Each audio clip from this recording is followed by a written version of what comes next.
Amém. Boa tarde a todos aqueles que estão aqui juntos nessa nossa chegada do inverno.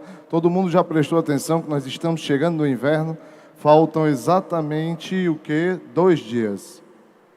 Daqui a 2 dias nós estaremos chegando exatamente no solstício de inverno. A gente pouco ouve falar disso aqui no nosso Ceará, mas às vezes são ideias que aparecem em provas também. Como nós não usamos essa ideia das 4 estações do ano, fica às vezes pouco comum para a gente imaginar que neste calor que nós estamos agora nesse exato momento, daqui a 2 dias vai começar o inverno no hemisfério sul, certo? E se você prestar atenção, o Enem vai começar bem pouco depois disso aí, né? Ou seja, em setembro a gente sai do inverno para o que seria a primavera, e às vezes essas citações são colocadas, é interessante dar uma olhada. Acabamos de encontrar aqui um documento de identidade perdido da Osmarina Matos. Caso ela apareça, pronto, a nossa amiga já vai guardá-lo e podem ir buscar. Bom, meninos, hoje, nesse nosso encontro, nosso terceiro encontro na parte de geografia, nós vamos falar sobre um conteúdo bem interessante. Já foi, assim, marteladamente colocado... Valeu, Normando. Colocado no Enem.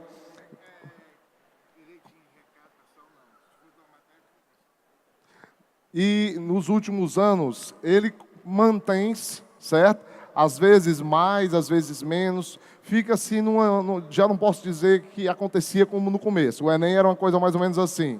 Meio ambiente, energia, fontes de energia, certo? Geopolítica.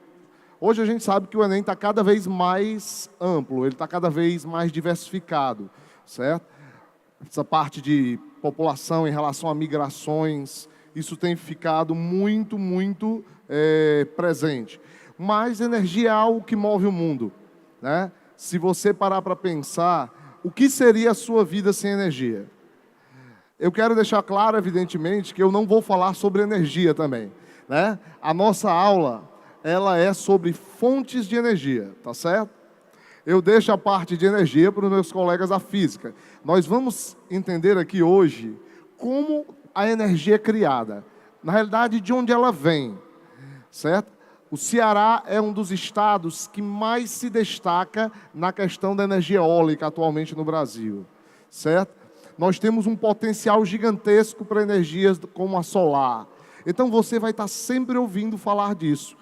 De repente, em algum lugar, você já pode estar consumindo energia eólica sem saber, porque ela não vem diferente pelos fios, certo? O cara está produzindo a energia eólica, vende para a companhia especializada na questão, a nossa Coelce, e ela chega na sua casa e você às vezes não sabe que ela foi produzida por meios eólicos. E é mais ou menos essa a ideia de hoje, a nossa temática, né?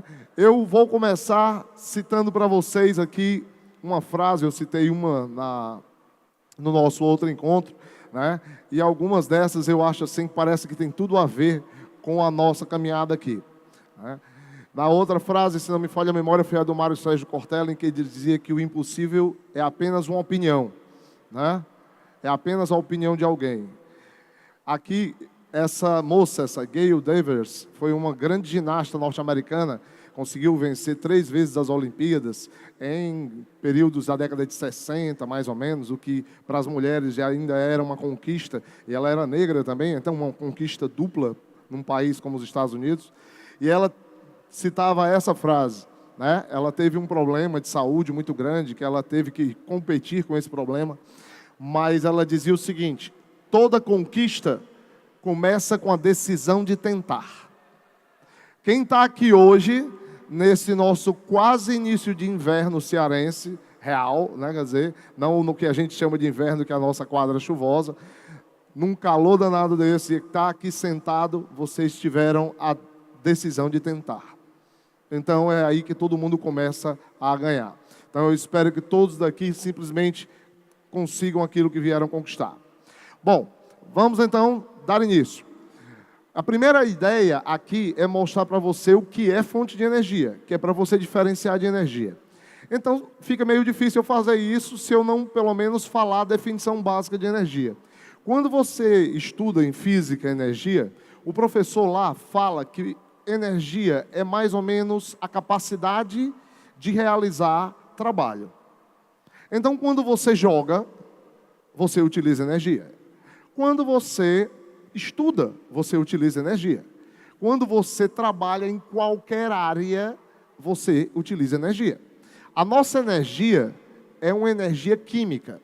Nós nos alimentamos, os alimentos são digeridos e eles liberam energia dentro do nosso corpo. Então, a energia é a nossa capacidade de realizar trabalho. E o que é a fonte de energia? Você pode visualizar aqui que são diversos materiais ou processos pelos quais a gente obtém energia. Então, para o ser humano, obter energia é se alimentar. Você vai obter energia se alimentando. Nós somos verdadeiras pilhas, certo? Nós temos energia química, nós somos fontes de energia química. Então, qualquer energia que nós estejamos utilizando, ela vai vir de alguma fonte, certo? A maior parte das pessoas conecta a ideia de energia com energia elétrica. O que está fazendo esse microfone funcionar, o seu celular está carregado, quando você chegar em casa, for assistir uma televisão, ouvir uma música, dar uma relaxada, tudo está ligado com a questão da energia. Por incrível que pareça, ainda existe pessoas no mundo que não têm essa conquista, né? Você ainda vai ter muita gente que não tem a condição de pagar pela energia ou que a energia não chegou lá. Então imagine o que é um mundo sem energia, certo? Se a gente for visualizar, tudo que nós temos é vindo direto e indiretamente da energia. Tirando uma pessoa que esteja nesse exato momento com algo que tenha sido artesanalmente construído, que a pessoa fez apenas usando a sua força, o seu talento e ferramentas manuais, o que você tem foi feito com energia, certo? Então, um mundo sem energia é mais ou menos como a gente voltar, pelo menos, lá para o período da primeira Revolução Industrial, um pouco antes. Então, é coisa do século XVIII, certo? É como viver no século XVIII, ok? Então, a gente começa visualizando que o nosso estudo aqui vai ser dividido em duas partes. Nós vamos dividir as fontes de energia em dois grupos. Eles recebem nomes diferentes, tradicionais e alternativas, e às vezes chamadas de renováveis e não renováveis. Eu, particularmente, gosto de citar, só para você ver, da parte tradicional e, no caso, alternativa. Por quê? Porque as tradicionais são aquelas mais antigas, geralmente, e que produzem muita energia. As alternativas, olha para o nome, elas são uma alternativa para o dia que as tradicionais acabarem. Tipo o quê? Petróleo. O petróleo vai acabar. O petróleo não é produzido pela natureza em tempo hábil. Eu vou falar já já. Mas o fato é que ele vai acabar um dia. Então, alguma coisa vai ter que substituir. E são essas que a gente vai chamar de alternativas. Agora, as tradicionais são chamadas também pelo fato delas produzirem muita energia, certo? Já as alternativas não produzem tanto. Só para que a gente faça uma análise bem rápida. Isso aqui é um gráfico, não está tão nítido aí para ver, mas você observa que aqui ele exibe o petróleo. O petróleo é responsável por 34% de toda a energia produzida no planeta. Só o petróleo. Aí depois embaixo, aqui está em espanhol, né? Então, mas ele está dizendo que é o carvão. O carvão é aquela parte ali vermelha, alaranjada, 30%. Já somamos 64% em carvão e petróleo. Aí depois vem o gás natural. São mais uns 24%. 64%, 88%, quer dizer, quase 90% das fontes de energia que geram a eletricidade que chega nas nossas casas, vem dos famosos combustíveis fósseis. Por que eles ganham esse nome esquisito, combustíveis fósseis? Porque eles são matéria orgânica, restos de animais e restos de vegetais, que sofreram uma fossilização. Eles morreram há milhões de anos atrás, foram soterrados, e a natureza cozinhou aquilo lá, certo? Professor, então quer dizer que se eu cortar as plantas do jardim lá em casa, matar uns 2 cachorros, enterrar tudo no fundo do quintal, eu vou gerar petróleo? Não, certo? Eu considero isso aí como fazer doce. Se eu colocar leite, açúcar, panela e um fogão para 10 pessoas fazerem doce de leite, 10 pessoas vão gerar 10 doces de leite diferentes. Ou algo parecido com doce de leite, que muitas talvez nem cheguem nisso. Entende? A ideia de quanto você coloca de calor, a maneira como você mexe, faz um resultado totalmente diferente, não é? Então a natureza é assim. Ela é uma cozinheira. Ela pode gerar petróleo em uns lugares, porque as condições eram boas, e ela pode não gerar em outros lugares, porque as condições não eram. Agora, que tudo vem do mesmo lugar, vem. Restos animais e vegetais. Então vamos começar por ele. Olha o nome. Aqui eu já falei do combustível fóssil, então vamos pular essa parte. Vamos começar o petróleo. Olha esse nome, petróleo. Petróleo é uma palavra latina. Ela, na realidade, são duas palavras. Vem de petrus, oleum. Óleo de pedra. É um nome muito correto para o petróleo. Por quê? Porque se você for observar, o petróleo ele é encontrado em ranhuras das rochas. Rachaduras. Então, quer dizer, se você vai tirar petróleo, você geralmente quebra a rocha e suga o petróleo que está lá. Ah, professor, mas esse petróleo do pré-sal, que todo mundo fala tanto, está na rocha. Só que ele está no fundo do mar. É uma rocha no fundo do mar, mas está lá, é uma rocha. Certo? Eles normalmente ficam nos lugares que a gente chama de bacias sedimentares. O que é uma bacia sedimentar? Bom, a ideia é o seguinte. Não dá para desenhar, então fica uma coisa que a gente vai precisar aqui abstrair. Mas eu acho que para quem é cearense, quem é nordestino, a ideia da bacia é uma coisa presente na vida. Quem é que nunca tomou um bom banho de bacia, né? Principalmente se você tiver uma avó que guardou aquelas bacias metálicas. Aquilo não tem banheira que se iguale a um banho de bacia, né? A criança conseguia se segurar ali, se balançava e tal, e não caía. Então, uma banheira hoje, você não pode soltar o menino que ele vira do avesso. Mas o fato é que aquilo é uma bacia e a gente chama bacia sedimentar comparando com aquilo ali. Ela tem uma forma que vai ser arredondada assim, côncava eu acho que é o nome, né? O pessoal da geometria e da matemática me perdoe se eu errar. Mas o fato é que ali dentro é como se fosse um grande buraco que tinha na superfície da terra e se encheu de matéria orgânica. Ia morrendo o animal, aí soterrava com terra, certo? Ia morrendo árvores, a terra soterrava. E nessa brincadeira, tudo aquilo ficava lá dentro, a natureza apertava com o seu calor, aquecia e virou petróleo. O fato é esse. A gente não vai entrar em nenhum detalhe químico aqui. Essa é só a ideia que você precisa ter. Só porque só vai encontrar petróleo em bacia sedimentar, que é um tipo específico de relevo, é um tipo específico de estrutura. Quer dizer, então, que tem que saber que é uma bacia para achar petróleo. Quem é o cara que sabe isso?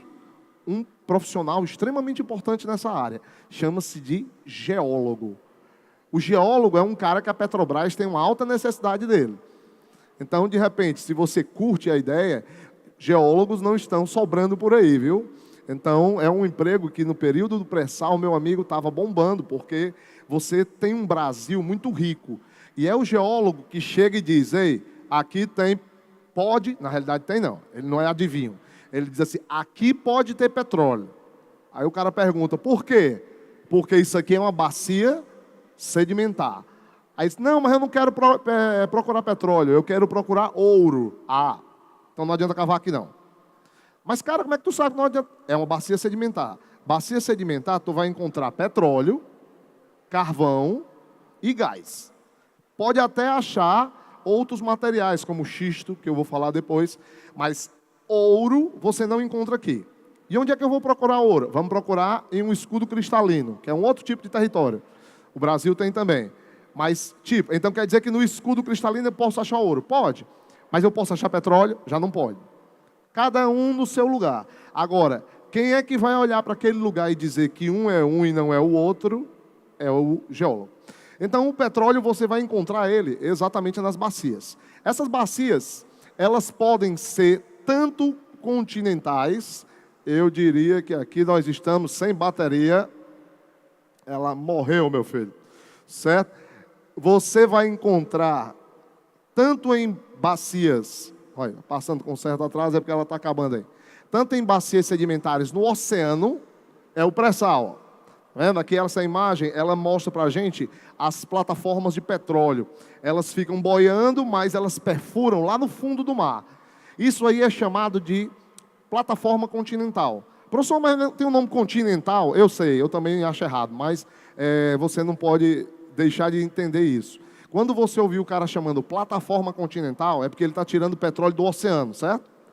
No Brasil, a maior parte do nosso petróleo ainda sai do oceano. Então sai dali, ó. Ah, mas é porque eu ouvi falar que a gente tem agora uma bacia sedimentar lá no Amazonas. Verdade, chama-se Bacia dos Solimões. A segunda maior bacia de petróleo do Brasil, certo? Mas a maior parte do nosso petróleo ainda sai do oceano. Então sai daqueles lugares ali. Se você for ao Rio Grande do Norte, para você não precisar se deslocar até a Amazônia, tá? Se você for até o Rio Grande do Norte, você... Ah, tá bom. Ok. Se você for até o Rio Grande do Norte, você vai perceber que quando você começa a entrar no estado, meu amigo, o fedor é no meio do mundo. Para quem não está acostumado, o negócio é podre. O que é aquilo? É o petróleo. Quando você passar pela estrada, tu vai encontrar isso. Certo? Esse esquemazinho está mostrando uma bomba de vareta que o pessoal chama lá de cavalo de pau. Certo? Os cavalinhos de pau, eles ficam descendo e subindo, como aqueles cavalinhos de madeira antigos, que as crianças brincavam, e ele tem como função puxar o petróleo lá de baixo. Isso aí é uma maneira de você tirar petróleo do continente, certo? No caso do Rio Grande do Norte, o petróleo é lá. Por sinal, isso mudou a vida de muita gente lá, né? Porque algumas pessoas acharam petróleo nos seus sítios. O sujeito tinha um sítiozinho, aí um belo dia ele foi cavar um poço d'água. E aí o que ele achou? Petróleo ao invés de água. Isso, inclusive, é uma dúvida das pessoas, né? Professor, e se eu achar petróleo no meu sítio, né? Se devia ser uma coisa a gente falasse mais baixinho, mas não tem jeito. Então, se eu achar petróleo no meu sítio, eu posso, tipo, o senhor sabe, né? Começar a encher os baldes, as bacias e tal, e começar a vender esse petróleo para mim? Infelizmente, não. Na lei brasileira, tudo que está no subsolo pertence à União. O que simboliza a União? A União é o governo. Deveria ser todos nós. Ou seja, o governo que nos representa e que deveria usar essas riquezas em prol da nação. Não entremos em discussões políticas no momento, mas isso é o correto. Certo? Então vamos ser mais práticos. Professor, se eu encontrar, o que eu faço? Bem, o correto é que você simplesmente vá até um órgão específico e diga: eu encontrei petróleo na minha propriedade. O que o cara vai fazer, possivelmente? Ele vai mandar alguém lá. Vai olhar se o poço de petróleo da sua propriedade é um poço que pode gerar muito petróleo. E aí, professor? Aí vai variar. Se ele achar que precisa da tua propriedade toda, eles vão comprar a sua propriedade, certo? Para que toda ela seja desmontada e transformada numa área de exploração. Lá no Rio Grande do Norte, não houve necessidade, em muitos casos. A pessoa tinha um sítio um pouquinho maior, a região onde fica a retirada do petróleo, fica lá no fundão do quintal, lá no fundo do sítio, e o cara continuou tendo o sítiozinho dele. E aí, ele vai ganhar alguma coisa? Vai.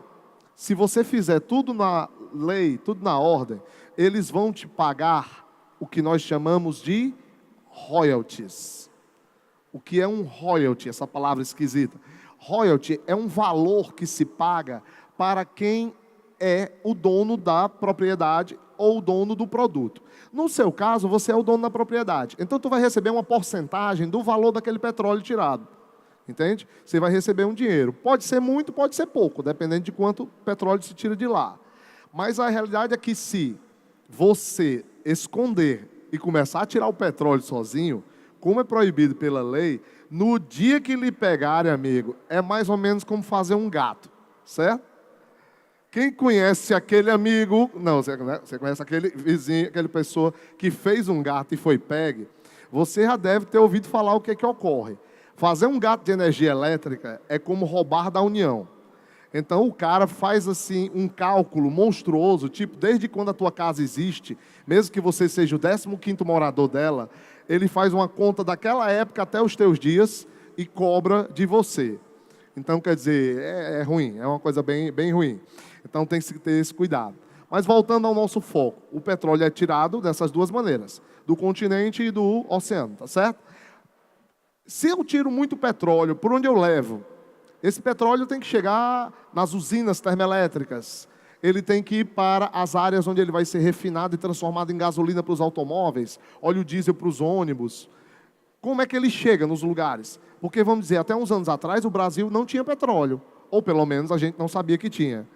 Então a gente tinha que mandar comprar petróleo lá no Oriente Médio, meu amigo, é longe, certo? Muito longe. Então tinha que vir de navio. Navios como esse são os navios usados para transportar petróleo. Isso aí é o Jarre Viking.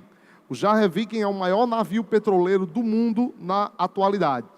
Se você ganhasse um Jarre Viking hoje, vamos dizer que fosse um sorteio, e o cara te desse esse petroleiro cheio de gasolina, e você tivesse então, portanto, um automóvel para usar essa gasolina, se você usasse um tanque de gasolina, como ele diz aqui, de 50 litros por semana, tu ia levar 259.345 anos para gastar a gasolina que tinha dentro dele. Só para ter uma ideia de quanto petróleo ele leva. Isso aqui é a informação desnecessária de você saber. Eu só estou citando para você ter uma ideia de quanto eles levam de combustível. Mas o petróleo hoje está sendo levado também pelos oleodutos, que são esses canos aqui, ó.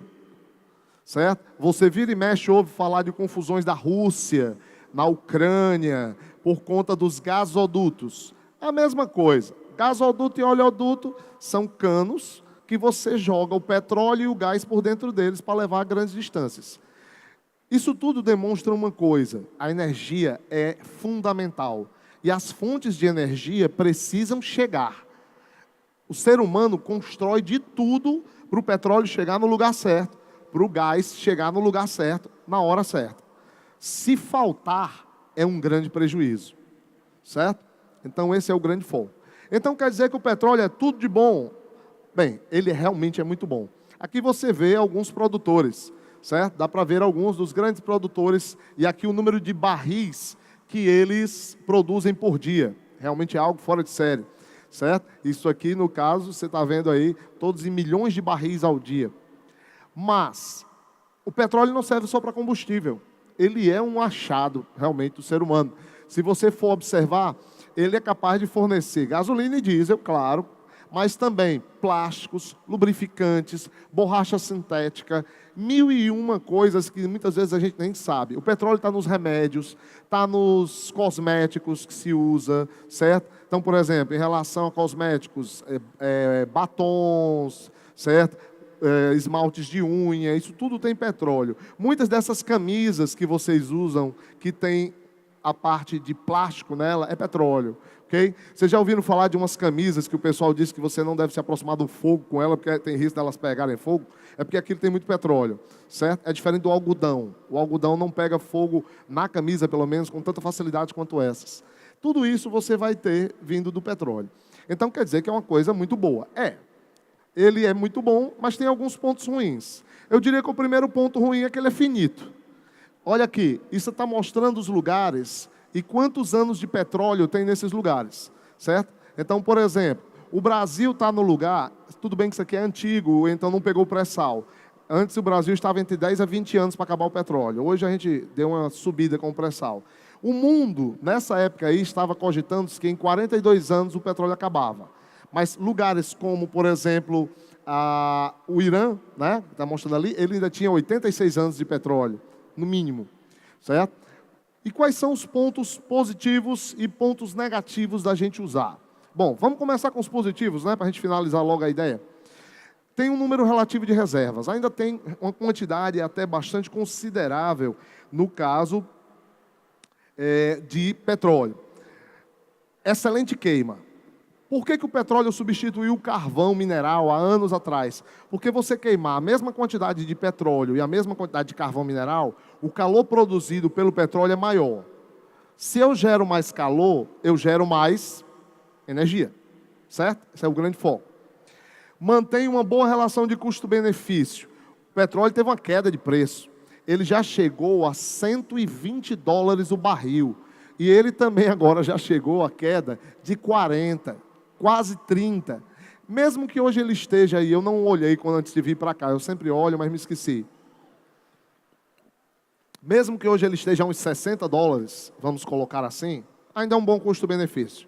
Por quê? Porque $60 é um barril de 120 litros. Dá para você fazer um bocado de coisa com esse barril, certo? Então é um custo-benefício bom. O que ele tem de ruim? É claro que tem que ter lado negativo, né? Concentração das reservas. Raciocínio assim, só o Oriente Médio, essa galera aqui, ó, certo?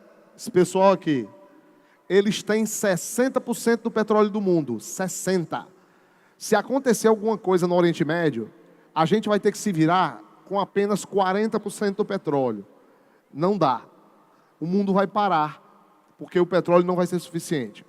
Isso é ruim. Outro, é um dos maiores poluidores do ar. O petróleo polui mais do que todos os outros combustíveis fósseis? Não. O carvão polui mais do que ele. Mas ele é mais usado. Então, no final das contas, sai uma coisa pela outra, né? Riscos ambientais ao transportar. O colega perguntou aqui, né, se, no caso aqui em Fortaleza, melhor, ele coloca a ideia de que aqui em Fortaleza existe dutos para o transporte de petróleo e gasolina. Normalmente pelos portos, sim. Mas não são os dutos grandes que eu mostrei. Aquele duto que eu mostrei ali era o Druzhba, que era o maior oleoduto do mundo. São mais de 4.000 quilômetros de canos. Os canos são bem maiores, que é para transportar em maiores quantidades. E quando você transporta, tem sempre riscos. Tipo, um petroleiro daquele, tu já imaginou? Ele racha. Aí você tem o derrame do petróleo na água do mar. É muito perigoso. Um oleoduto pode rachar? Pode rachar. Ele fica exposto, ele vai enferrujando por fora. Pode acontecer, sei lá, um acidente mesmo, né? Eles tendem a ser protegidos, mas sempre existem riscos quando você transporta. E isso tudo aí faz parte de se usar o petróleo. O outro combustível fóssil seria o carvão mineral. Aqui eu acho que a gente precisa ter um cuidado, que é o quê? Primeiro de tudo é diferenciar, saber diferenciar. Quando eu falo carvão mineral, eu não estou falando daquele carvão que a gente faz churrasco, certo? Aquele carvão que a gente compra, né, no posto, no supermercado, ou mesmo no seu Zezinho ali do fim da rua, que vende carvão em saca grande e que a gente compra para fazer bastante churrasco. Aquilo não é carvão mineral. Aquilo é madeira, é carvão vegetal, certo? O ser humano, nossos antepassados descobriram há muito tempo atrás, que se ele pegasse lenha e queimasse, a lenha, ela liberava uma temperatura de uns 600 graus, 700 talvez. Aí o que ele descobriu?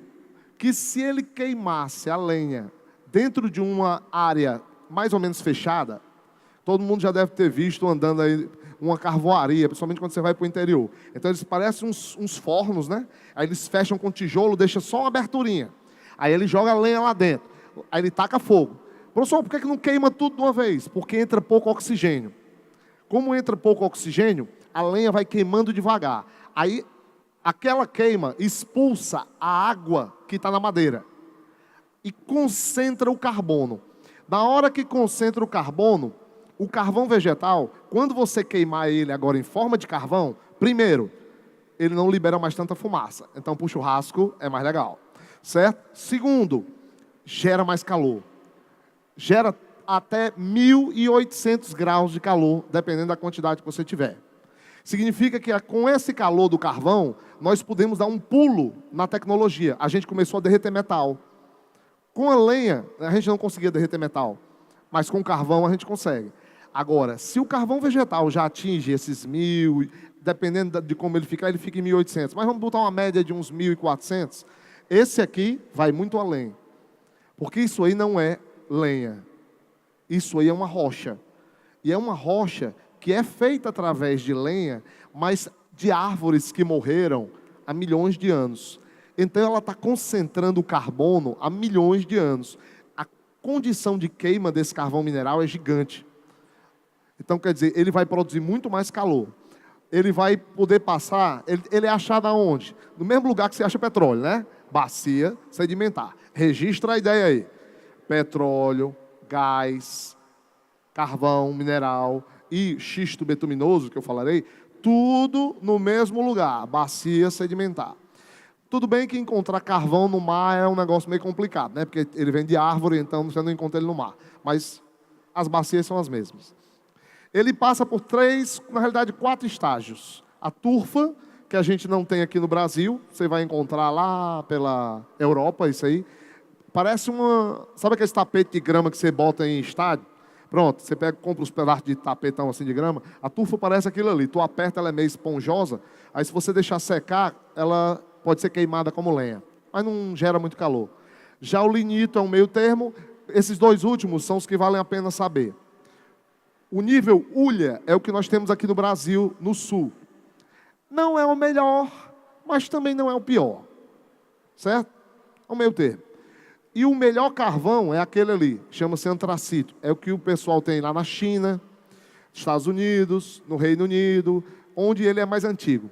Então, podemos visualizar aqui o seguinte. O pessoal tirava carvão dentro de minas, os chamados mineiros de carvoaria, né? O cara tirava o carvão usando pá, picareta. Isso era muito perigoso, muito problemático, porque muitas vezes o cara respirava aquele pó de carvão e o pó de carvão grudava no pulmão.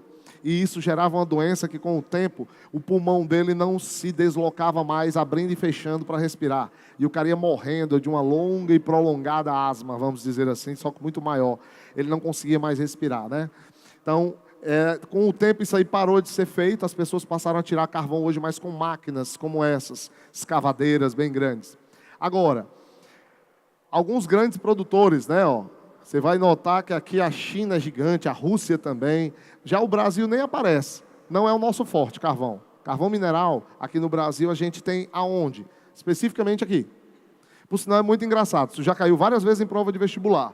O cara bota só esse mapa com esse Szinho característico aí, meio torto. Parece o S da Sadia.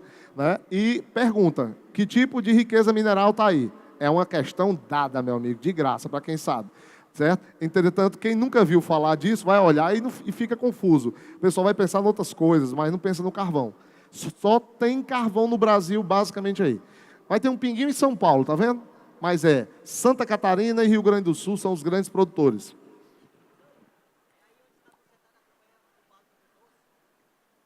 A Vale do Rio Doce se concentra em pelo menos uns 3 pontos do Brasil, certo?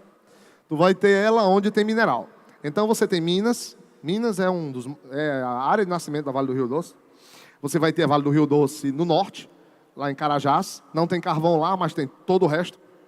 Tudo que você puder imaginar tem em Carajás: ferro, ouro, prata, enfim, é uma verdadeira riqueza mineral ali.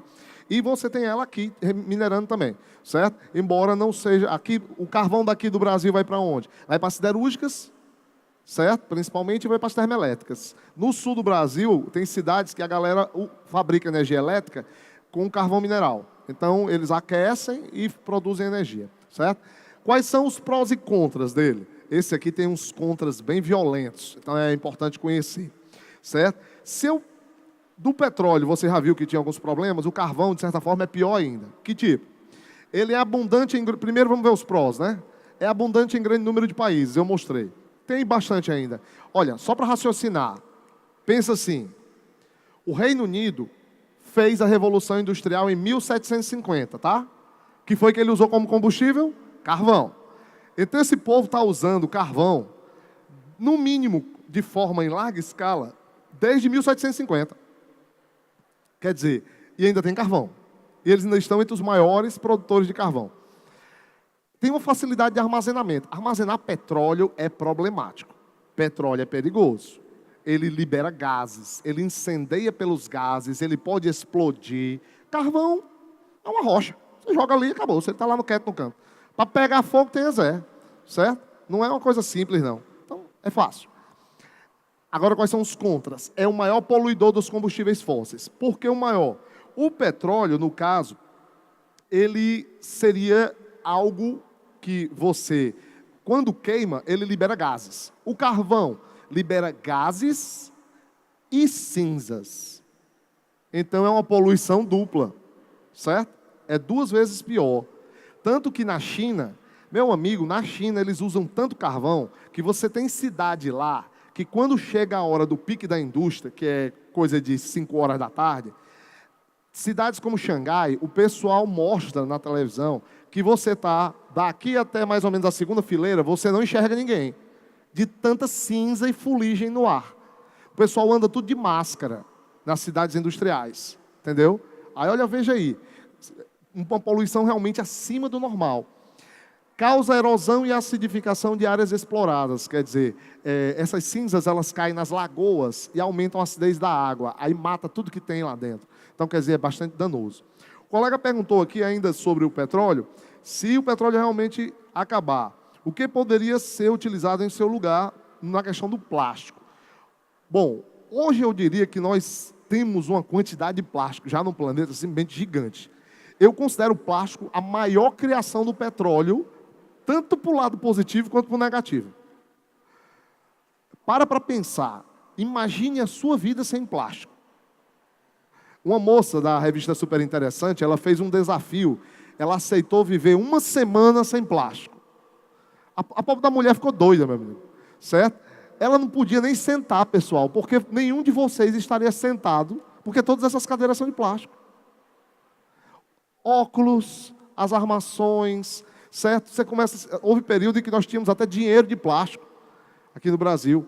A mulher vai tomar um caldo de cana na rua, ela tem que ir lá num bar pedir um copo de vidro emprestado, porque o homem do caldo de cana só vende caldo de cana com um copo de plástico. Entendeu? É muito engraçado esse desafio dela, porque você nota como o plástico está presente na nossa vida. Se a gente tivesse que tirá-lo, como se a gente tivesse uma alergia a plástico, a gente estava lascado, certo?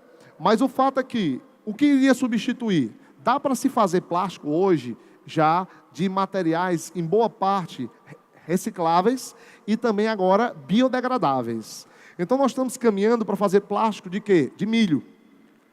Entendeu? Nós temos hoje plástico que está sendo projetado, feito à base de milho.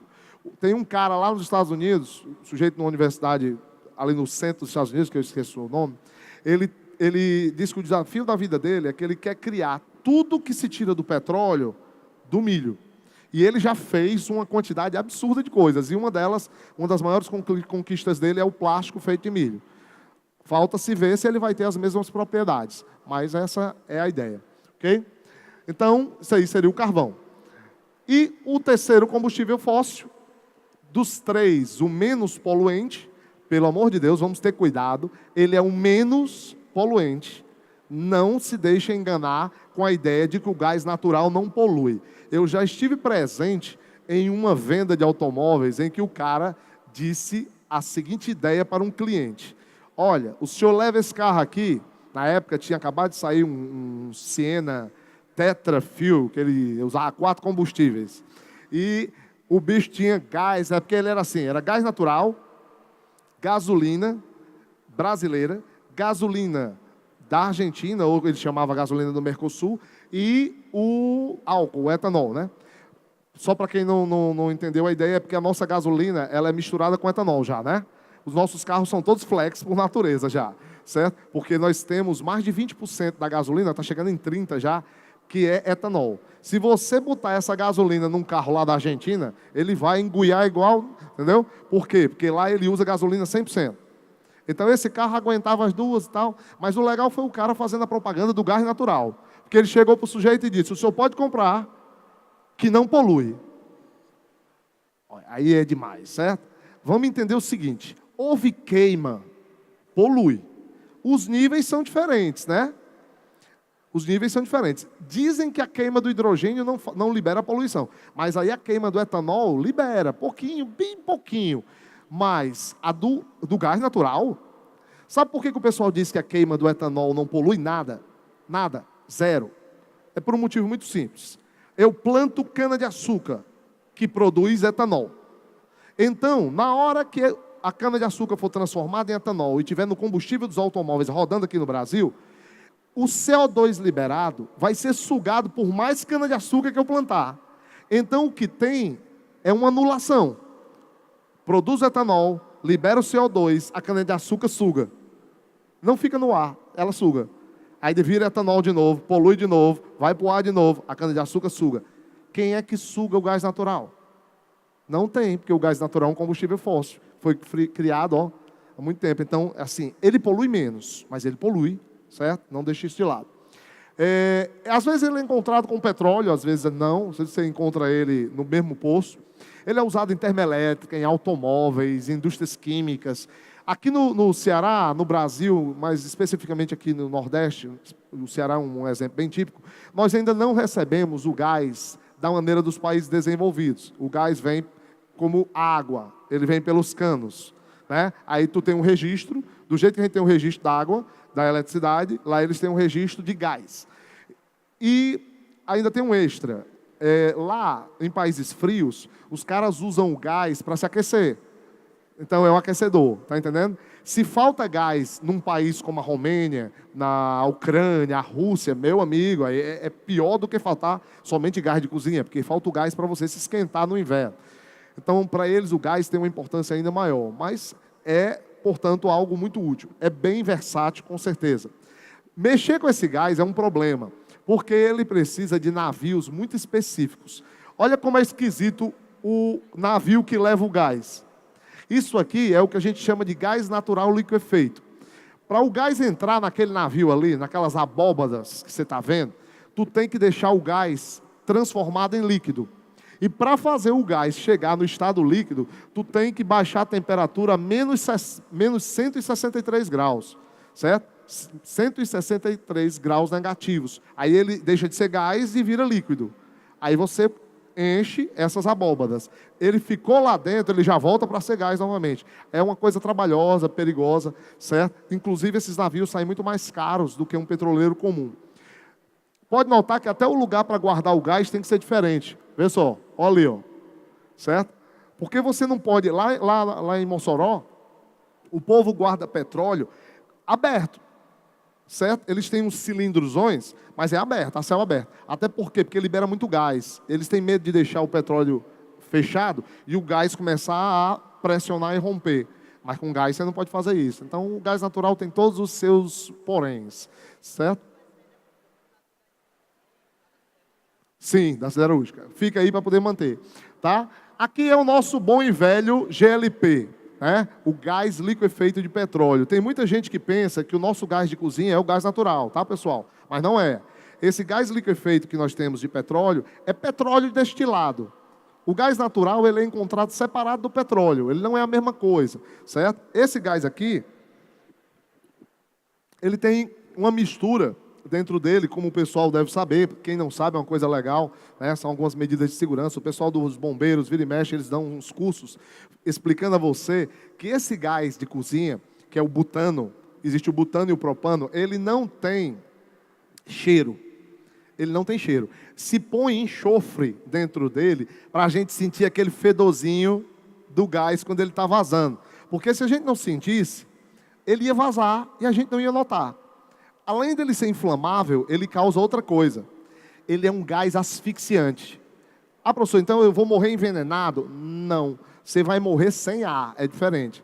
Porque ele entra no seu pulmão e empurra o ar do teu pulmão para fora. Tu vai se sentindo cansado, bate aquele soninho, tu te senta e morre, entendeu? Mas é uma coisa mais ou menos assim. Então, é uma coisa muito perigosa. Então, para isso é que serve aquele fedorzinho básico do enxofre, né? O colega perguntou aqui assim, é possível reaproveitar as cinzas do carvão, criação de algum outro produto? Tem um pessoal que está fazendo um estudo sobre essa questão das cinzas. Como se faz, por exemplo, com o material do biodiesel. Até agora não vi nenhuma ideia sobre isso, certo? As cinzas são realmente um dos grandes problemas. Até porque, como elas saem, elas são até difíceis de ser coletadas, elas vão para o ar, né? Fica mais difícil. E aí, quais são os prós e contras do gás? Tudo tem os prós e contras, então vamos a ele. Existem grandes reservas no mundo, tem bastante gás. Na realidade, tem se descoberto mais reserva de gás do que de petróleo nos últimos anos. Olha a dona Rússia aí, né? Menos poluidor que o carvão e o petróleo, foi o que eu já tinha falado. Agora, quais são os contras? Precisa de uma infraestrutura de transporte toda específica. Você viu ali os navios. E talvez esse seja um dos mais interessantes, porque vai mexer com parte de energia e com geopolítica. Problemas políticos. Em outras palavras, eu quero vender gás da Rússia para a Alemanha. É um caminho e tanto. E tenho, no mínimo, alguns países no meio do caminho. Entre eles, a Ucrânia, a Polônia, Aí eu tenho que falar com o pessoal desse país e dizer, ei, macho velho, deixa eu passar aqui os meus canos de gás no teu território. Aí o cara diz, não, filé, pode passar, passa. Aí depois que eles constroem tudo, o que, é que o cara chega e diz? Ei, mas agora vamos combinar o preço, né? Sim, mas a gente não já tinha combinado o preço. Não, mas está muito caro. Aí o pessoal começa a dar aquela chantageada básica. Isso gera confusão. Então gera problemas políticos o gasoduto. Porque você está sempre dependente de outro país para o teu gasoduto chegar lá. Então isso aí é uma coisa ruim. Tanto que a Rússia já causou diversos problemas com a Ucrânia por conta disso. Você viu e vivendo aí na televisão. Bem, e aqui uma novidade. Talvez nem todo mundo conheça. É chamado de xisto betuminoso. Ele tem feito a revolução dos últimos anos em relação a fontes de energia. Tipo o quê? Caiu o preço do petróleo. Que foi que eu disse para você? O petróleo era $120, cara. E caiu para 30. Isso não é uma coisa simples de acontecer. Quer dizer, então, que as pessoas deixam de consumir petróleo? Não, nós estamos consumindo mais petróleo. Só que alguém que consumia muito deixou de comprar petróleo de fora. E quem é este alguém? Estados Unidos. Estados Unidos era um grande consumidor de petróleo. Aí o que ele fez? Começou a tirar do seu próprio território esse material aí. O que é o xisto betuminoso? Ele é uma rocha sedimentar, como o carvão mineral. Só que ele é uma espécie de meio termo. Ele não é uma rocha muito rígida. E dentro dele, ele tem várias camadas em que às vezes você encontra gás. As pessoas passaram a retirar essa rocha, derretê-la e transformar ela em derivados de petróleo. Quer dizer que o americano, norte-americano, ele está conseguindo fazer petróleo no próprio país desse xisto. Ele faz gás, ele faz petróleo, ele faz tudo dele, sem precisar comprar nada de fora. Eles estão quebrando o pessoal. A Rússia está em crise. O pessoal fez uma questão uns anos atrás, acho que foi na FUVEST, que eles chamaram assim, o BRIC de barro, né? A Rússia faz parte dos chamados BRICS, né? Por que eles citavam isso? Porque dizer que o BRIC está fraco, porque alguns países estão tendo a sua economia muito balançada com a crise do petróleo. E quem era? Era a Rússia. Porque a Rússia só exporta praticamente duas coisas, petróleo e gás, certo? Tirando isso, vodka, né? Vodka e AK-47, pronto, são as 4 coisas que eles exportam, certo? Tirando isso aí, os russos não têm praticamente mais grandes exportações. A realidade seja dita é que eles vivem de exportar gás e petróleo. E se o gás e petróleo passar a ser vendido mais barato, aí eles estão lascados, entendeu? Aí o caso, esse xisto foi o grande quê? Você pode encontrar esse xisto em áreas subterrâneas. Eu vou te mostrar já já aqui. Ele é como eu disse, ele pode ser usado para fazer todos os tipos de materiais que você faz. Combustível de carro, de termoelétrica, é a mesma coisa que a gente viu. Agora, ele tem um diferencial, preste bem atenção nesse. Porque esse diferencial dele é o grande problema. Você não tira xisto betuminoso como você tira petróleo. Tu perfura com uma broca, petróleo. Tu perfura com uma broca, aí quebra a rocha. Aí ele escorre como se fosse água de poço. Aí vai lá para o fundo, tu mete uma bomba que suga ele como se estivesse sugando água de poço. E o xisto, não dá para fazer isso? Não, dá não. Porque ele é uma rocha. Ele não é líquido. Se ele não é líquido, tu tem que tirar ele lá do fundo. De que maneira? Eles chamam esse processo de fracking. Fracking, e aqui no Brasil nós estamos dando o nome de fraturamento hidráulico. Como é que acontece? Bom, presta atenção. Eu vou te exibir aqui um vídeo que você vai ver a montagem dele, para que você possa ver a coisa mais ao vivo. Observe que eles vão colocar... Eu estou ouvindo o som, mas não está saindo na tela aqui não.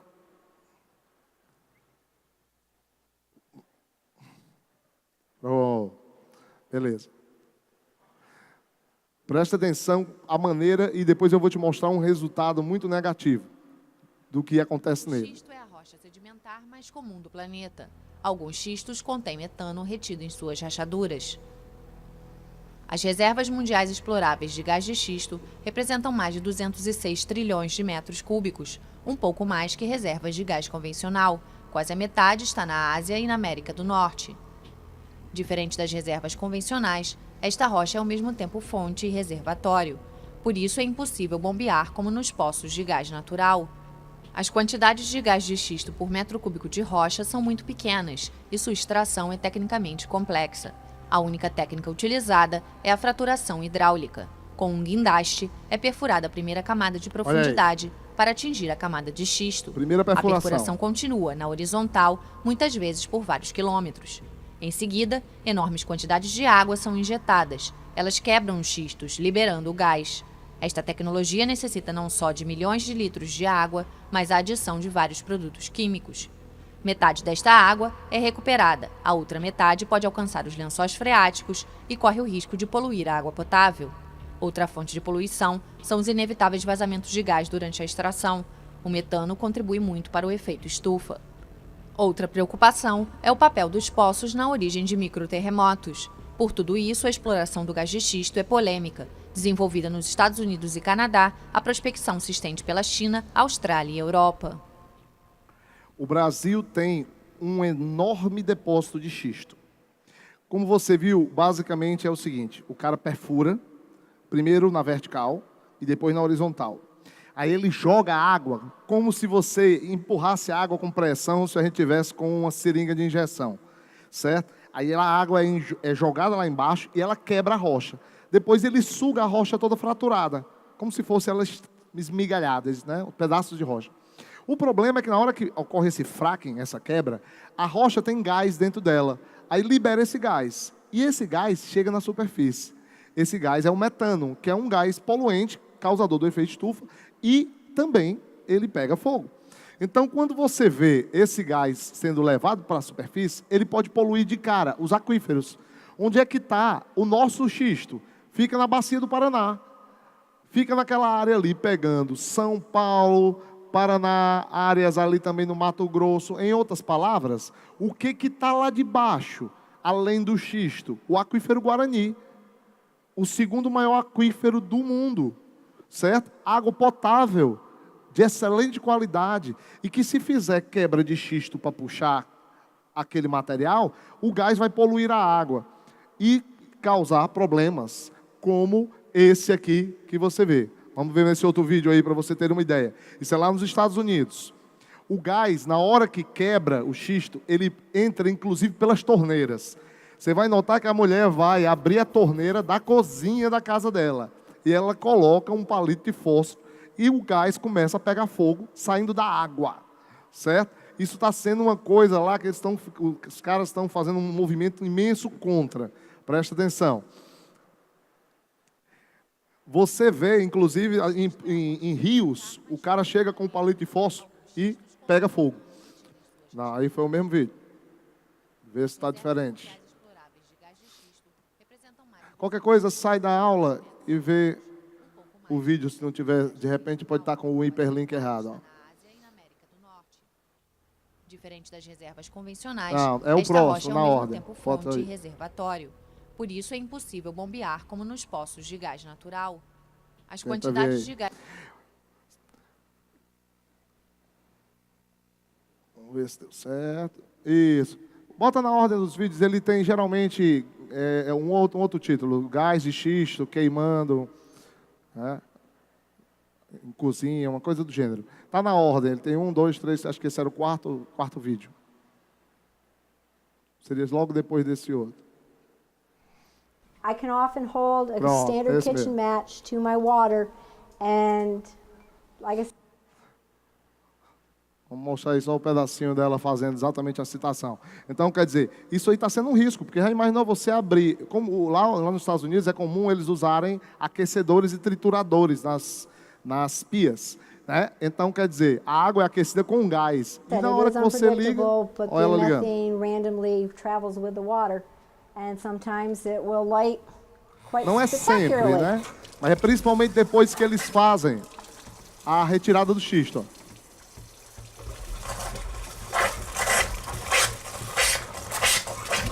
Just like that.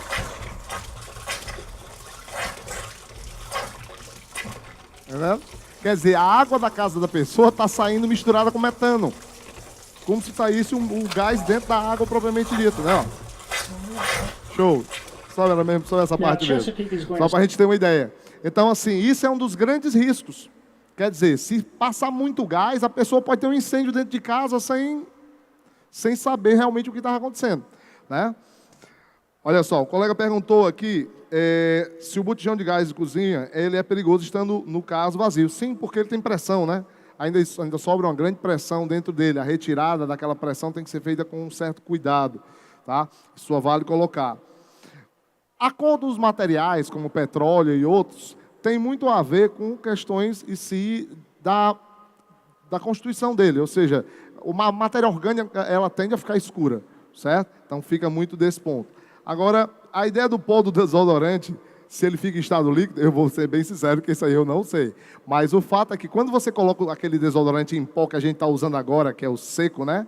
Ele precisa ser colocado dentro do tubo ainda sem nenhuma pressão dentro. Então, possivelmente o pó é colocado e logo depois vem em si o material. Mas assim, não é, certamente, nem todos são inflamáveis. Então, nem todos fazem parte dessas famílias aqui que nós estamos falando, tá?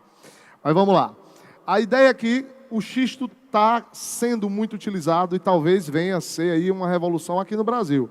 Muita gente é contra, né? Nós temos aqui, inclusive, algumas campanhas contra ele por conta dessa questão da água.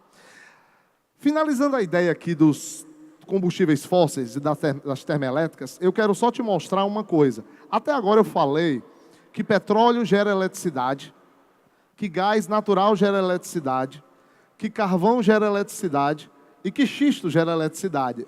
Mas o grande ponto é como? É assim? Eu tenho um barril de petróleo aqui e ligo alguma tomada nele para ele gerar? Evidentemente que tem que ter um processo, né? A eletricidade não é gerada pelas fontes, certo? Vamos dizer assim, as fontes, elas vão dar condição dessa eletricidade existir. Mas o que é eletricidade? Bom, sem entrar realmente na questão aí física, a questão simples tem a ver com aquele vai e vem dos átomos e elétrons. O cara inventou há muitos anos atrás um negócio chamado dínamo. Um dínamo é uma bobina de cobre, a galera aí que mexe talvez com eletrônica saiba bem disso, né? É uma bobina de cobre, um monte de fio de cobre enrolado. Se você pegar uns ímãs e começar a raspar, girando bem rápido nessa mola de cobre, você arranca elétrons dessa mola de cobre. Aí gera essa eletricidade. O grande quê da história é fazer isso com uma mola de cobre bem grande e com ímãs bem grandes. Agora, como é que tu vai fazer os ímãs se moverem rápido o suficiente? Está aqui, ó. Isso aqui é como a gente gera uma energia termoelétrica. Primeiro, eu pego água, coloco numa caldeira. Eu vou ferver essa água para ela virar vapor. Eu vou ferver essa água para ela virar vapor, certo? Quando ela for vapor, ela vai passar por aqui e vai ganhando pressão e força. Ela vai entrando por uma serpentina e vai saindo com muita força. Quando ela chegar bem aqui nessas pás, ela começa a soprar as pás, como se fosse um catavento. E as pás estão ligadas aos ímãs, que estão dentro do gerador. Aqui, dentro desse gerador, certo? Quando o gerador começar a se mover, você tem eletricidade sendo produzida. Essa é a ideia. Ou seja, para que serve então o petróleo? Para gerar o calor que vai fazer a água evaporar. É para isso que serve o petróleo, é para isso que serve, no caso, tanto o xisto e todos os demais. Uma colega está pedindo aqui para encontrar com a Ianca ali na frente, tá certo? Mas agora vamos às nossas perguntas. Essa é a ideia final para a gente poder passar para os demais. O colega perguntou aqui qual é o tipo de água utilizado, né, normalmente para fazer a quebra da rocha. Qualquer água. Na questão hidráulica você não tem nenhum problema. Eles às vezes usam água do mar, certo? Isso aí sim, é às vezes utilizado. Mais um problema que ainda encharca e saliniza os solos, né? Ok? Vamos dizer... Deixa eu ver mais esse daqui. Foi o quê? O tratamento poderia ser feito para remover esse gás das torneiras. O que eles têm feito lá é o que a mulher está fazendo. Você tem que queimar. Você tem que literalmente colocar a chama, queimar o gás. Eis o problema 2, é que você vai ter que queimar o metano, certo? Porque ele está liberado de forma inadequada. Então, quando você queima o metano, ele vai poluir, aí vai para a atmosfera. O metano é cerca de 23 a 24 vezes mais causador do efeito estufa do que o CO2. Então, realmente é um dano muito grave. Mas vamos mostrar logo agora os dois últimos tradicionais. São os minerais energéticos radioativos e a hidrelétrica, e a hidráulica, né? Mineral energético radioativo são aqueles que podem gerar a famosa energia nuclear. Por que eu estou chamando de mineral energético radioativo? É porque energia nuclear é energia, não é a fonte. Os minerais são rochas. Tem umas rochas que podem liberar material radioativo, que podem liberar uma reação nuclear. Nós não vamos entrar nos detalhes das outras, porque elas são um pouco comuns. A que você precisa conhecer é uma só, chama-se urânio. O urânio é o que a gente usa nas usinas nucleares no mundo todo, de forma geral. Aqui no Brasil e lá fora. Aquele que aconteceu lá no Japão, professor, urânio. Certo? Liberação lá foi urânio. O que aconteceu lá em Chernobyl, há muito tempo atrás, urânio também. O urânio é mais barato. Aqui no Ceará, para quem não sabe, nós temos uma das maiores minas de urânio. É a maior do Brasil, é no Ceará, lá em Santa Quitéria, certo? E uma das maiores do mundo. Era a sexta maior, eu acho que agora é a sétima. Mas nós temos uma quantidade enorme. O pessoal então pensa logo, valha Nossa Senhora, eu tenho um parente em Santa Quitéria, vai morrer todo mundo. Não, não morreram até hoje, não vão morrer. Por quê? Porque o urânio, em estado bruto, natural, rocha, ele não causa nenhum grande dano. A não ser que tu pegue uma pedrinha, enfie dentro do bolso e passe o dia andando com ela, daqui uns 10 anos você morre. Mas, assim, normal não. E como é que uma rocha que não causa dano nenhum às pessoas dessa região de Santa Quitéria há anos, vai matar em bombas nucleares? Nós vamos precisar mexer com ela, né? Você vai fazer o que a gente chama de enriquecimento. Nós vamos bombardear essa rocha com nêutrons e ela começa a quebrar a sua construção atômica, ela começa a liberar energia. E quando ela começa a liberar energia, meu amigo, é muita energia. Só para você ter uma ideia, se eu usar 1 quilo de urânio numa usina nuclear, eu produzo, como ele coloca aqui, a mesma energia de 3.000 toneladas de carvão. 1 quilo de urânio, eu estou com ele aqui na mão. Este quilo de urânio gera a mesma energia de 3.000 toneladas de carvão que eu precisar de não sei quantos caminhões para trazer. Certo? E se for petróleo, 12.000 barris. Quer dizer, você entende que a energia nuclear é muito mal falada. Todo mundo tem medo dela, mas ela tem seu lado positivo também. Certo? Professor, mas é porque a gente pensa sempre nessa energia como arma. Verdade. Ela como arma é o que mais se ouviu falar. Olha o meu esqueminha de novo. Gera energia aqui do mesmo jeito, né? Vou esquentar a água ferve, move as pás, move o gerador, o dínamo, e ele cria energia elétrica. Mas cadê o fogo? Não preciso. Isso aí é uma usina nuclear. O que eu preciso é botar dentro da água um reator nuclear. Dentro desse reator nuclear, vai acontecer uma explosão nuclear. E por que todo mundo não morre? Porque ele fica contido pela água. A água esfria ele 24 horas por dia. O que aconteceu em Fukushima? Houve um terremoto e o terremoto quebrou aquilo, a área de resfriação. O resfriamento da água não funcionou mais. Aí quando o calor começou a ser liberado, derreteu tudo. Aí a radiação saiu. Porque dentro daquele reator está acontecendo isso. Eu vou mostrar nesse vídeo aqui para vocês. Isso é um teste nuclear norte-americano, feito na década de 50, mais ou menos. Eles testavam as bombas nucleares sendo usadas com armas móveis. O pessoal passou a apelidar o vídeo de canhão nuclear. Porque eles dão um tiro com um morteiro, que dentro do morteiro tem uma bomba nuclear. Pra você ter ideia do quanto de calor essa bomba nuclear gera. E é pequenininha, tá? Essa deve ter uns 5 quilotons. Não é muita coisa quando você pensa que algumas têm 25, 50 quilotons ou até mais. Presta atenção que quando ele joga a bomba, que ela explode, eles filmam até antes de ser destruído. O cara bota a câmera aí do jeito que está, recebe as imagens lá longe, depois é tudo destruído, mas ele vai mostrar para vocês aí como é a capacidade de destruição. Tem um momento incrível que eu acho um dos mais assim chocantes é que você vê a tinta dos automóveis evaporar. Você vê a tinta se desprende do automóvel devido ao calor, antes que ele seja destruído. Olha aí.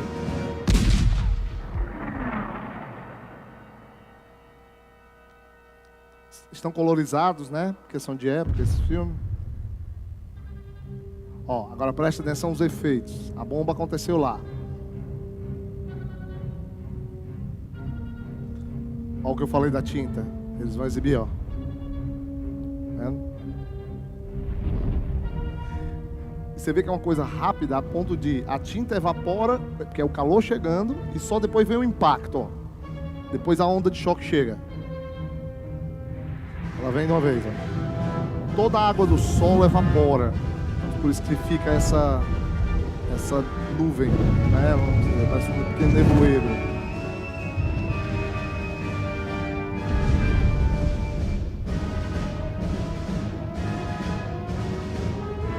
Você vê que todo esse vapor saindo é a água do solo.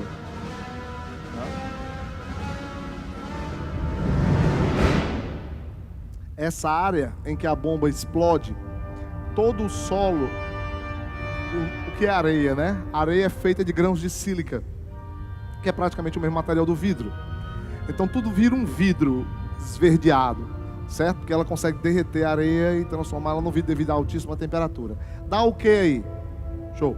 Dá uns 5.000 graus, que é mais ou menos a temperatura superficial do Sol. E isso, agora você volta comigo para a imagem, né? Isso é o que está acontecendo ali.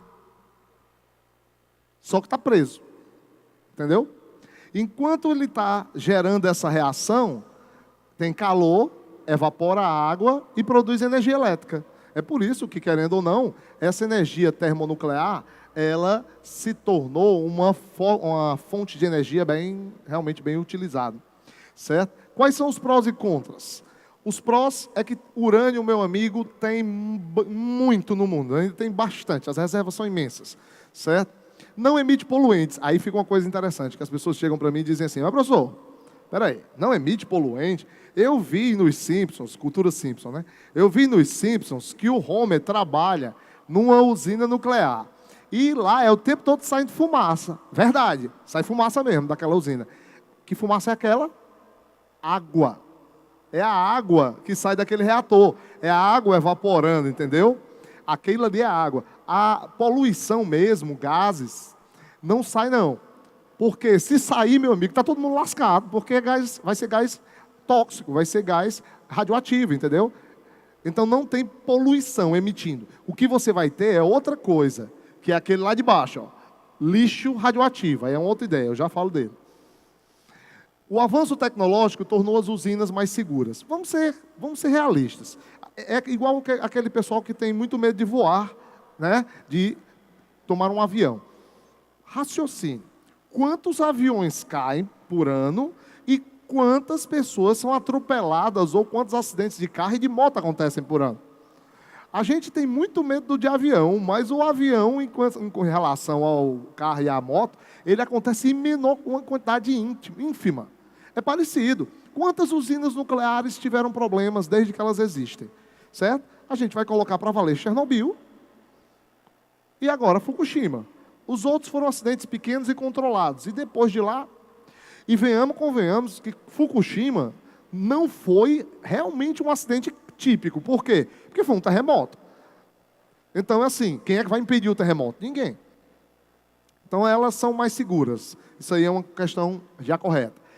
Existe, agora de contra, grande investimento inicial. Não tem tecnologia nuclear barata. Certo? E nem é o tipo de coisa que você diga, ei, cara, vamos botar essa peça aqui que é mais barata do que aquela, porque aí você está correndo um risco, certo? Risco de acidente nuclear, aí tem que encarar que isso sempre vai existir. E produz lixo radioativo. Aqui é o maior problema, na minha opinião, depois do risco de acidente. Porque depois que o urânio gera energia, sobra um pozinho. E esse pozinho, o que eu faço com ele? Ele gera calor? Não. pode chegar perto dele na boa. Agora, ele gera radioatividade. Então, ele dá câncer, destrói células, mata quem chegar perto. O que é que eu vou fazer com ele, professor? Você só tem uma coisa que você possa fazer com ele. Você vai guardá-lo dentro de depósitos feitos de chumbo. Então, tem umas latas de chumbo, tu joga esse lixo lá dentro, tranca e vai jogar dentro de um poço de concreto. Na realidade, é um tipo de uma piscina toda de concreto, misturado com chumbo, e depois você joga cimento em cima daquilo e lacra. Mas peraí, vai ficar lá? Infelizmente vai ficar lá. Até hoje não tem nada a se fazer com o lixo nuclear, a não ser guardar. Estamos guardando, esperando que um dia ele perca a radioatividade, ou que alguém inteligente saindo daqui, depois que passar no Enem, invente uma maneira de acabar com ela. Garanto que vocês vão ficar ricos, lembrem de mim que eu quero a minha porcentagem. Tá certo? Mas a ideia é mais ou menos essa. Aqui umas duvidazinhas, né? Que distância média e máxima uma radiação dessa pode atingir? E quais os efeitos que pode causar no ser humano? Bom, isso varia com a bomba, tá? Então é uma coisa muito difícil de compreender. Então você vai ver que, por exemplo, Hiroshima, que foi uma bomba pequena, Hiroshima e Nagasaki, foram atingidos por quilômetros as pessoas. Pessoas tiveram câncer a quilômetros, desenvolveram câncer, quilômetros daquele lugar onde a bomba foi atingida. Certo? A radiação, o que é que ela faz? Também depende do nível. Vocês talvez tenham ouvido falar daquela questão do césio aqui no Brasil. Não sei se o pessoal sabe, mas o acidente do césio aqui no Brasil é considerado internacionalmente como um dos maiores acidentes nucleares do mundo. Por quê? Porque nós nunca tivemos um acidente nuclear no mundo em que as pessoas fossem atingidas tão de perto. Para quem não sabe o que foi a história do césio, o que aconteceu? As máquinas antigas, porque as mais novas não são mais assim, mas as máquinas antigas de tirar as famosas radiografias, né? Quem já tirou radiografia sabe como é, né? Já viu que o cara chega para você e diz, ó, fica aqui parado. Se mexa não. Aí ele corre, né? Aí você fica lá sozinho e pá, dá um papoco, aí o cara volta, parece que não aconteceu nada, você sai de lá sem saber o que ocorreu com você. Mas por quê, né? Porque aquele cara tira várias radiografias durante o dia. Então ele não pode ficar recebendo todos aqueles impactos. A gente vai tirar uma, se Deus quiser, e vai passar muito tempo sem nenhuma outra radiografia. E depois ali, naquele momento, liberou radiação na sala. Pois muito bem, quando aquelas máquinas perdem a capacidade de tirar radiografia, elas ainda têm radiação. Então uma máquina daquela, lá em Goiânia, o que aconteceu? O cara pegou a máquina, ao invés de mandar para o lugar ideal para se descartar, ele mandou para o ferro velho. Aí o cara do ferro velho, beleza, pegou, começou a desmontar a máquina. Sabia o que era? Desmontou, pensando na sucata, achou uma bolinha que ficava no centro da máquina. Era onde ficava o césio, uma bolinha metálica, de chumbo. Aí ele balançou, ouviu o pozinho lá dentro, balançando, aí disse, tem alguma coisa aqui dentro. Botou a bicha no torno, cerrou. Quando cerrou que ele pegou o pó, o césio, ele tem um material químico nele que brilha. É próprio para você, caso ele tenha algum vazamento, você identificá-lo. O cara achou aquilo lindo. Cara, brilha aqui no escuro, passou no rosto. Levou para casa, mostrou para a família. A filha dele pegou, brincou e se pintou todinha como se fosse glitter. Ela morreu como o ser humano com o maior nível de radiação da história, certo? Nunca houve uma pessoa com tanta radiação como essa menina, porque ela simplesmente se enfeitou toda com esse negócio. Ela foi enterrada em um caixão de chumbo.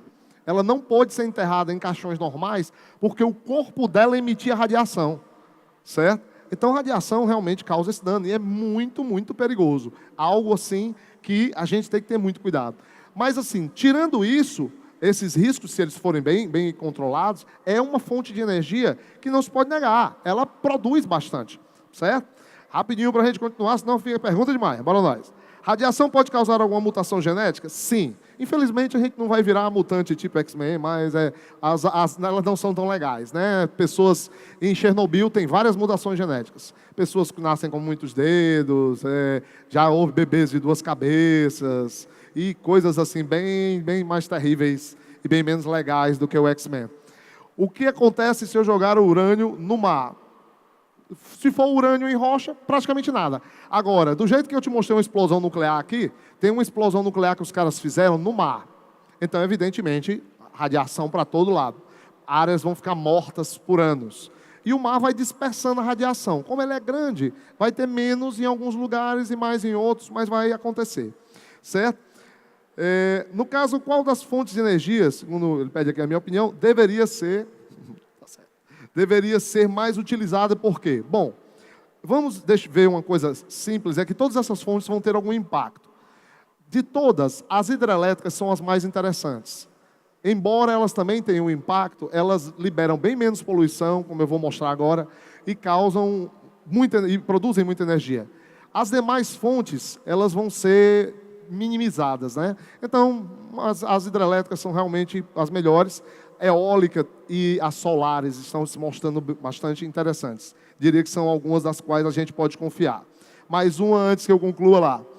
Mesmo com a abundância do urânio, ele rendendo mais que o petróleo, porque o Brasil não adota ele como uma das suas principais fontes. É caro a parte da tecnologia, como eu já disse. Não é uma tecnologia que no começo o Brasil tivesse, então o Brasil teve que desenvolver. E venhamos e convenhamos, mexer com usina nuclear, ela assusta até mesmo a gente aqui. Por quê?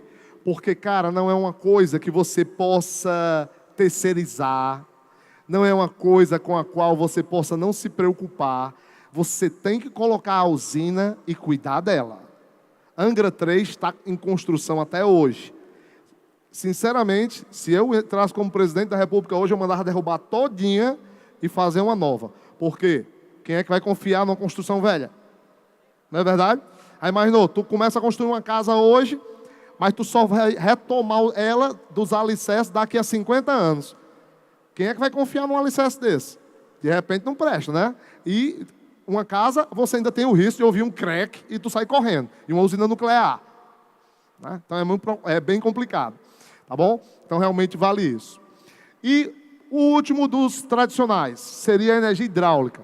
Energia hidráulica é a energia das águas, mas vamos citar ela como as hidrelétricas, né? As águas de rios, especificamente, passam pelas turbinas, que ao invés do vapor vai ser a água, vai mover aquela hélice e vai produzir energia elétrica. Aqui você tem o esquema típico de uma hidrelétrica, ó. Primeira coisa que a gente tem que fazer é represar a água, né? Por que represa, professor? Porque quanto mais alto a água cair e entrar pelos tubos, mais força ela tem. Quanto mais força ela tem, mais rápido ela vai mover isso aqui. E isso aqui está ligado com o dínamo, produz mais energia. Meu amigo, o dínamo de uma hidrelétrica como Itaipu é gigante, certo? São imensos, então realmente você vai produzir muita energia. É algo bom nela. Essa daqui é a Três Gargantas, hoje a maior usina hidrelétrica do mundo. Itaipu, a nossa Itaipu, ela já foi a maior. Itaipu gera 14 mil megawatts, essa aqui gera 22.500. Quer dizer, é algo simplesmente gigante. A quantidade de energia que elas geram realmente é muito boa e o custo-benefício é bom. Você vai gastar bastante? Vai. Mas quando você lucra dela, vai valer tranquilamente. E o mais legal, você não precisa ficar comprando combustível, porque o combustível é a água, né? Você só precisa ter um cuidado para manter o rio saudável, vamos dizer assim. Se o rio ficar saudável, você não tem riscos de ter uma hidrelétrica problematizada. Tá? Então quer dizer que ela também só tem coisas boas? Não, claro que não, né? Vamos começar pelos bons, pelos prós. É renovável, não poluente. Preste atenção no que eu disse. Ela é não poluente aonde? Na hora de produzir, ela não libera nenhum poluente. Porque, professor, eu ouvi falar que ela traz dano ambiental. Traz, verdade. Mas dano ambiental e poluição não precisa ser exatamente a mesma coisa. Não de cara, certo? Ela vai ter um grande volume de energia, né? Agora, quais são os contras? Exige muito dinheiro inicial, tá? Gera forte impacto ambiental, para o que eu estava falando. O que é o impacto? Vamos pensar o seguinte, tem usinas que o cara tem que fazer um muro, uma barragem muito grande. E aí inunda uma área muito grande, perde-se florestas, solos, fazendas, fauna e flora vão ser destruídas, então. Isso é um dano ambiental realmente muito grande. Tucuruí, que foi é hoje a nossa maior usina totalmente brasileira, Tucuruí inundou uma floresta toda. Foi uma coisa assim terrível. Era para ter pelo menos derrubado a floresta, porque hoje ela causa até problema para a usina. Saiu até no New York Times essa história. Brasil faz uma usina e esquece de cortar as árvores, certo? A realidade é que saía caro cortar as árvores e o pessoal não quis fazer, mas hoje eles estão pagando por isso. As árvores estão apodrecendo e estão liberando metano na atmosfera. Quer dizer, ela realmente causa dano ambiental. E a produção é dependente das chuvas, certo? Se diminuir as chuvas, diminui a água nas hidrelétricas, aí diminui a eletricidade, certo? Essa é a grande questão. E para a gente concluir, bem rapidinho, porque o tempo agora já está meio em cima, nós vamos falar aqui pelo menos das principais energias alternativas. O que é uma energia alternativa? É uma energia que vai ser alternativa para o dia que as outras que eu acabei de falar não existirem ou estiverem caras demais. Possivelmente a mais famosa de todas, especialmente aqui no Brasil, é a eólica. A eólica é a queridinha dos ambientalistas. Por quê? Porque conseguiu se provar que ela não só não polui, mas que ela produz bastante energia. Então isso aí está sendo muito legal. Para nós aqui, nós temos aqui hoje, no Brasil, um potencial para gerar a maior quantidade de energia eólica do planeta. Aí você pensa, então nós geramos? Não, eu disse, nós temos potencial. Ainda não estamos lá, porque ainda tem muito a se colocar. Países que geram mais energia eólica estão aqui, ó. China, Estados Unidos, Alemanha, Espanha e Índia. Agora, a parte engraçada, se você for perceber quanto eles geram, o potencial deles é muito menor do que o nosso. Nós temos condição de gerar muito mais. E o Nordeste é o lugar que tem o maior potencial do Brasil, certo? O governo do Ceará tem uma quantidade absurda de projetos que estão todos em linha já de operação, muitos já montados e outros por vir, porque aqui o Ceará vai ser certamente o estado campeão em montagem de usinas eólicas, certo? Porque para nós aqui é realmente uma coisa única, né? Embora nesse momento o vento tenha nos abandonado, né? Mas tudo bem. A ideia é que tem bastante, tá? Você tem ainda aqui duas formas de colocar a usina eólica. A nossa, muito comum aqui no Brasil, ainda é essa aqui. É a usina eólica continental. É o que a gente vê pelas praias. Agora, além dessa, tem essa, ó. Isso é a usina eólica, que é chamada de offshore. Essa expressão esquisita, offshore, quer dizer fora da costa. Ela está no mar, mas ela está no mar, não é em alto mar, não. Ela está no mar pertinho da praia. Então ela está na costa. Isso aqui é muito legal para os lugares que são pequenos, tipo uma Dinamarca da vida. Lá na Dinamarca, eles tiveram que empurrar os seus aerogeradores todos para o mar, porque era muito pequeno, estava tomando muito espaço, aí eles impõem eles para essa região. É só fazer ela adequada que você tem condição de manter a mesma produção, e diga-se passagem, ainda é melhor, porque não tem nenhum obstáculo, certo? Se não tem obstáculo para o vento, ele gira mais e gera mais energia. Então é uma coisa muito boa. Os prós dela são imensos, né? Inesgotável. Inesgotável. A priori, tirando aquela época do ano que o vento diminui ou faz a curva, como os mais velhos diziam, ela se mantém o ano todo. Segura e renovável. Você não vai ter vazamentos, não tem nada do tipo, certo? Não há emissão de gases poluentes, tá? Os gases poluentes não são liberados, não tem, é zero. Ótima relação custo-benefício. É caro, mas já barateou muito, muito. Está se tornando um investimento com uma pessoa que tem um pouco mais de grana e quer fazer, consegue, numa boa. Compatibilidade com a agropecuária local, o que é isso? Isso é uma coisa que o pessoal tem falado muito. Eu posso fazer um parque eólico e plantar ali, não vai ter problema não. Eu tendo lugar para os meus técnicos andarem, certo? Eu posso soltar o gado lá dentro para pastar, eu posso plantar, que é uma coisa que eu não posso fazer no hidrelétrica. No hidrelétrica, na hora que eu enchi com a água, amigo, morreu. Só vai dar para ter um pouquinho de pesca. E olha lá, né? Mas nada além. Certo? Agora, quais são os contras? É instável. Está sujeito às variações do vento. A gente sabe que o vento, às vezes, tem época do ano que ele não vem, que ele para, que ele diminui. Diminui, então, a produção. Os equipamentos são caros e barulhentos. Isso reclamam as pessoas que moram mais próximas. Você não ouve nada, mas uns 20 já começa a perturbar. Uns 50 já deve ser algo incômodo, porque ele fica fazendo um barulhinho repetitivo, certo? Impacta a questão da paisagem, no visual. É uma coisa que se reclama em algumas áreas. Ah, professor, mas isso aí não é nada demais. Bom, tem áreas que não é nada demais, tem áreas que já pode ser. Deixa eu te dar um exemplo da Dinamarca. Lá na Dinamarca, para quem já viu quando criança aquele desenho da Pequena Sereia, aquela Pequena Sereia é uma lenda dinamarquesa. Se você um dia for lá, você vai ver que tem uma estatuazinha dela, da Pequena Sereia, na ponta da Dinamarca, porque a Dinamarca é uma península. Aí você tira uma foto que é o cartão de visitas da Dinamarca. A estátua está aqui, o mar está atrás, certo? E você tira a foto nessa direção. O que aconteceu? Os caras encheram essa área de catavento, de geradores. Aí os turistas não queriam mais tirar fotos, certo? Não estava dando nem para os turistas ficarem. Aí, quer dizer, isso aí mexeu com a paisagem, mexeu inclusive com a economia. Aí eles tiraram e botaram para o mar.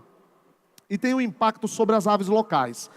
Quando você for colocar uma usina, você precisa chamar um biólogo responsável diretamente por essa questão de aves, porque é engraçado. Os pássaros que migram de distâncias grandes, eles migram focados em uma coisa que tem muito cientista que ainda estuda. O pessoal alguns dizem que eles conseguem sentir o campo eletromagnético do planeta. Então eles voam como se não precisassem ver. Isso significa o quê?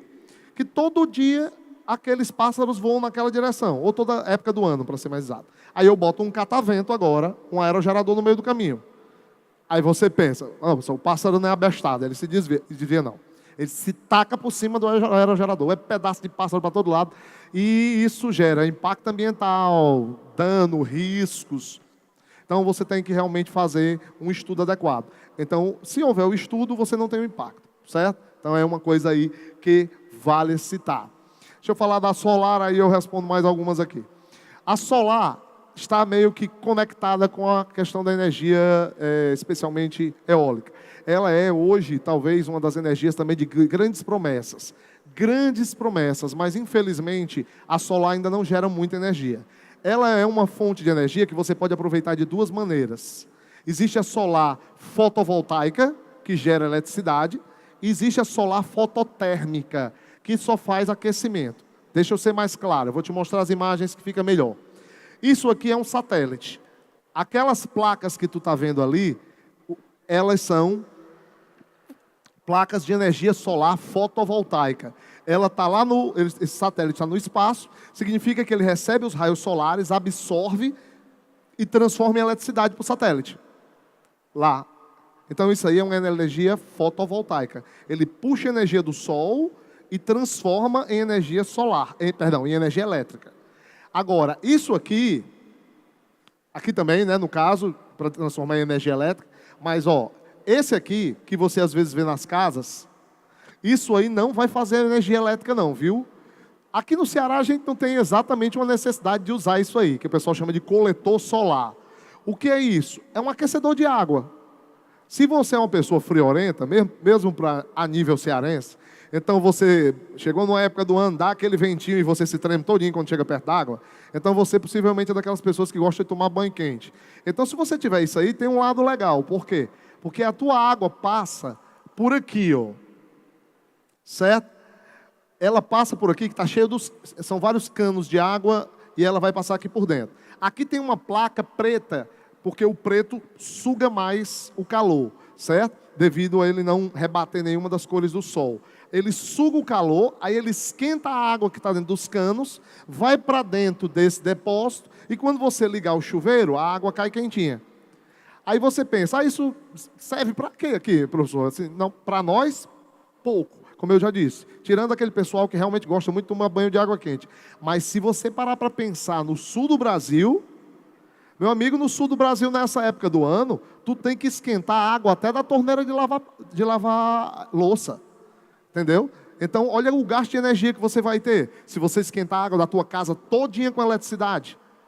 Aí, com isso aqui, tu tem uma diminuição gigante na tua conta de energia. Então, quer dizer que ele não produz energia, eletricidade. Não, ele faz você economizar. Entendeu? Isso é uma coisa muito boa. Lá em Portugal, os caras inventaram um negócio fantástico. Essas placas que você está vendo aqui, elas são fototérmicas, no caso também, como ele coloca aqui, dinâmicas ou termodinâmicas. Deixa eu ser mais claro. Se bater o sol, ela esquenta a água e economiza energia. Se bater a luz da lua, ela economiza energia.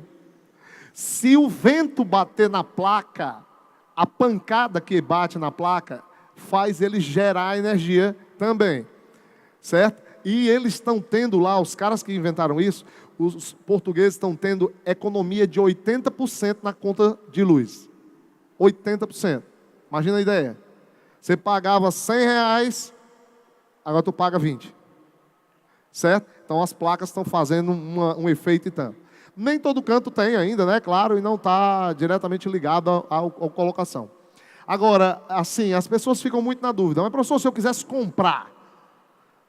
comprar um desses, eu quero para gerar energia elétrica mesmo. Eu quero carregar meu celular na placa solar. Quanto custa? Aquilo é um kit básico. Esse kit básico que eu estou te mostrando, ele dá para você produzir energia elétrica para 4 lâmpadas, 13 watts média, por 6 horas. Um notebook ligado por 1 hora, mais uma TV 3 horas, uma geladeira de 240 litros e um carregador de celular por 2 horas. Isso aí você teria que escolher o que você iria deixar realmente ligado nele. Mas estava custando R$ 2.699 ano passado. Então a gente está notando que ainda é caro e não produz tanta eletricidade. Dos dois, qual é o melhor? Aquele que aquece a água, né? Porque ele é bem mais barato, mas é bem mais barato. Você compra por 1/5 desse valor, certo? E você economiza energia. Isso aí é uma boa, tá certo? A gente pode colocar especialmente assim. Quais são os prós e contras? É renovável, índice zero de poluição, igual a eólica. Não são nessas áreas, grandes áreas. Você não precisa de uma grande área para ter uma usina solar. Você pode botar em cima do telhado da sua casa, certo? Agora, quais são os contras? O custo ainda é elevado, né?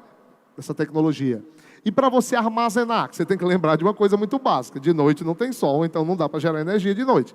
Então, tu tem que ter umas baterias. As baterias vão armazenar e você vai utilizar de noite. Então, de noite, você vai ter que usar essas baterias. Elas não armazenam tão bem. Bom, é só pensar nos celulares, né? Que a gente entende bem isso. Você carrega e daqui a pouco, o celular você carrega. Não usou nada, quando vai olhar daqui a 1 hora, ele já está com uma quantidade bem pequena da bateria em relação ao que você tinha. Bateria é assim. Nós não temos baterias que segurem de verdade a energia ainda. Ou pelo menos elas não são baratas. Certo? E só funciona bem em áreas ensolaradas. O Ceará é maravilhoso para isso. Mas vá para a Finlândia. Vá para aqueles lugares que os caras passam 6 meses do ano como se fosse 6 horas, 18 horas. 6 horas da noite. Eles passam 6 meses como se estivesse anoitecendo. É o dia todinho assim. Então, num lugar desse, essa energia não é boa. Essa fonte, ela não é adequada. Certo? Teria ainda a biomassa. Teríamos para falar biomassa, teríamos para falar também aqui um pouquinho da maré motriz. Certo? A biomassa, para a gente ter uma ideia, é aquela fonte de energia que sai principalmente dos materiais orgânicos. É o que você tira através do biodiesel, é o que você tira através do etanol. Ela é muito boa porque ela é renovável, certo? Mas tem que se ter cuidado como você usa, porque senão ela pode também gerar poluição. No caso da biomassa, o Brasil é o grande líder mundial nessa questão de biomassa. Nós criamos o etanol, é uma invenção nossa, ou álcool combustível. Nós criamos o biodiesel, e para quem não sabe, o biodiesel, o primeiro biodiesel do mundo, foi criado por um cearense. O professor Expedito Parente, da Universidade Federal do Ceará, ele criou a primeira patente de biodiesel do mundo. Todo biodiesel que alguém estiver produzindo no planeta hoje é graças à invenção dele, certo? E essas duas formas são as imitadas no mundo todo, porque você pode usar para fazer combustíveis para usar em termoelétricas ou para botar nos automóveis. O Brasil hoje já tem sua gasolina misturada com etanol e já tem seu diesel misturado com biodiesel. Não é puro ainda, mas um dia, quem sabe, certo? As outras formas ainda são a maré motriz, você pode usar a energia do mar, mas ela está em pequena escala. Eu vou deixar essa aula, porque agora já chegou o meu horário, o professor já está aí. Vou deixar para que vocês possam dar uma olhada. O Fábio depois diz como vocês poderão pegar, tá certo? Espero que tenha sido válido. Se der certo, depois nós nos encontraremos de novo. Tudo de bom para vocês. E não esqueçam a ideia, quem veio aqui hoje é porque tentou, e quem tentou vai conquistar, ok? Tudo de bom, pessoal. Até lá.